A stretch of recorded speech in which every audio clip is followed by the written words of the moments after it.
Good afternoon, everybody. Thank you for being here. We appreciate it very much. Grocery stores have made a mess on aisle 5, and we need the Attorney General to help us clean it up. Mop and bucket. That's right.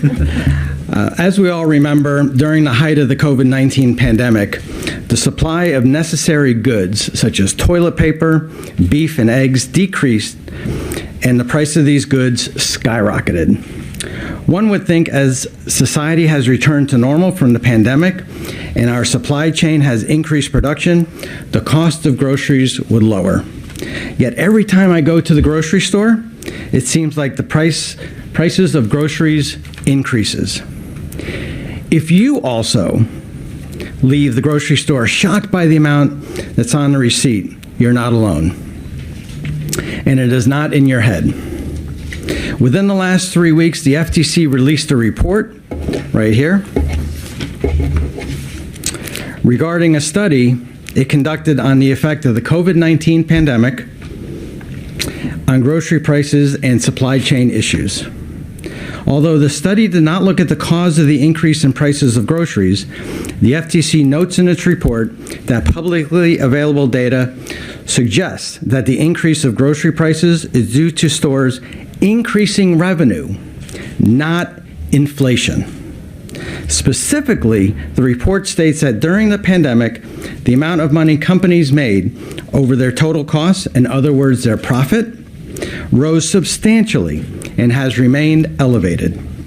For example, food and beverage retailer revenues increased to more than 6% over total costs in 2021, higher than their most recent peak in 2015 of 5.6%. In the first 3 quarters of 2023, despite the end of the pandemic, retailers' profits rose even more, with revenue reaching 7% over total costs.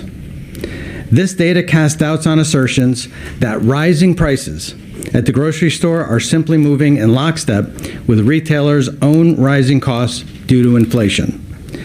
The FTC concluded that additional study on this issue must be conducted. This additional study is imperative to understanding the rising prices of groceries and how we can protect consumers from any price gouging. As an example, meat and poultry are the highest items pushing inflation. Four companies now control the processing of 80% of beef, 70% of pork, and almost 60% of chicken.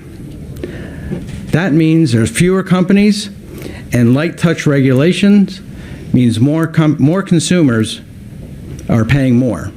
So again, fewer companies, light touch regulation mean consumers pay more. And corporate profits are at a 70-year high if you look at this chart. And it's estimated that price gouging is responsible for 50% of inflation.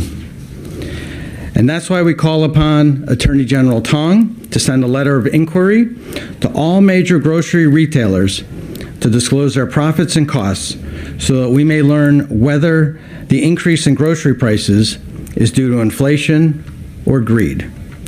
We will not stand idly by while corporate greed manipulates a public emergency for their own profit. And now I'd like to call up leader of our caucus, Senate President Martin Looney.